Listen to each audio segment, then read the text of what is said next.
ഇപ്പോൾ ഓൺഗോയിങ് ആയിട്ടുള്ള എന്തെങ്കിലും കാര്യത്തിന്, അതായത് ഇപ്പോൾ നടന്നുകൊണ്ടിരിക്കുന്ന എന്തെങ്കിലും കാര്യത്തെക്കുറിച്ചുള്ള അപ്ഡേറ്റ്സ് നമുക്കറിയാൻ ആഗ്രഹമുണ്ട്. എന്തായി, എന്തെങ്കിലും വ്യത്യാസമുണ്ടോ, എവിടെ വരെയായി പ്രോഗ്രസ് എന്നൊക്കെ അറിയാൻ താല്പര്യമുണ്ടെങ്കിൽ നമ്മൾ എന്താ പറയുക, എന്തായി എന്നുള്ളത് എന്നെ ഒന്ന് അറിയിച്ചോളൂ കേട്ടോ.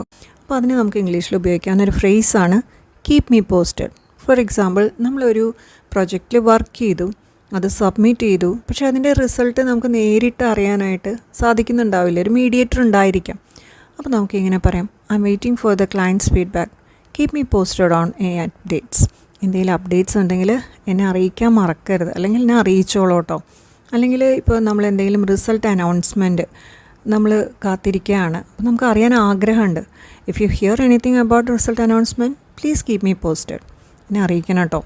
അതല്ലെങ്കിൽ ഇപ്പോൾ നമുക്ക് പരിചയത്തിലുള്ള നമ്മുടെ ഫ്രണ്ട്സിൻ്റെ ആരുടെയെങ്കിലും റിലേറ്റീവിന് ഒരു സർജറി കഴിഞ്ഞിരിക്കുകയാണ്, അപ്പോൾ എന്തായി, പ്രോഗ്രസ് ഉണ്ടോ എന്നറിയാൻ നമുക്ക് താല്പര്യം ഉണ്ടായിരിക്കാം.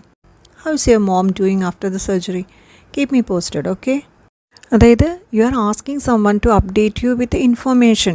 എന്തെങ്കിലും പ്രോഗ്രസ് ഉണ്ടോ, ചേഞ്ച് ഉണ്ടോ എന്ന് നിങ്ങൾ ചോദിക്കുകയാണ്. അപ്പോൾ സിമ്പിളായിട്ട് നമുക്ക് പറയാം, ഫിൽ മീ ഇൻ ലേറ്റർ, എന്നെ പിന്നീട് അറിയിച്ചാൽ മതി. അല്ലെങ്കിൽ പറയാം, keep me in the loop, എങ്ങനെയാണ് എന്നുള്ളത് എന്നെ അറിയിക്കാൻ മറക്കരുത്. Don't forget to give me an update.